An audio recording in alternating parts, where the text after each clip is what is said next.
Rita Dalla Chiesa si è lasciata andare ad un forte sfogo, subito dopo la morte del grande Maurizio Costanzo, e le sue parole sono un autentico colpo al cuore. Figlia di Carlo Alberto Dalla Chiesa, generale ucciso da Cosa Nostra il 3 settembre 1982, Rita Dalla Chiesa è uno dei volti storici del mondo televisivo italiano. Una lunga carriera la sua, che nel 1988 l'ha fatta approdare a Forum, talk giudiziario di grande successo di cui sarà il vero e proprio simbolo per quasi 20 anni, fino al 2007. Una professionista dall'animo profondo, buono, sensibile, che appresa la dipartita di Maurizio Costanzo, ha fatto una struggente dichiarazione. La storica conduttrice di Forum è letteralmente devastata dalla morte di Maurizio Costanzo, come lo sono moltissimi altri personaggi che hanno fatto la storia della TV italiana. Intervistata dalla Stampa, si è lasciata andare ad uno sfogo molto toccante, dicendo: «Maurizio ha cambiato molte cose, molte vite, compresa la mia.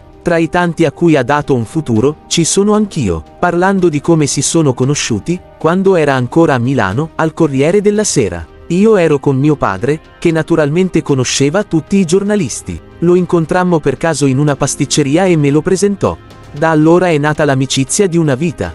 Un legame sincero, profondo, quello con Costanzo, che è proseguito con un obiettivo comune, la lotta contro la mafia, e nel suo caso, contro Cosa Nostra. Il sentito grazie di Rita a Costanzo parte da lontano, dall'uccisione del padre, il generale Dalla Chiesa». La conduttrice, nel corso dell'intervista, ha dichiarato: «Quando mio padre fu ucciso dalla mafia, mio fratello Nando scrisse un libro molto forte, Delitto imperfetto, e diceva di cercare i mandanti nella democrazia cristiana. Improvvisamente tutte le porte si chiusero davanti a noi.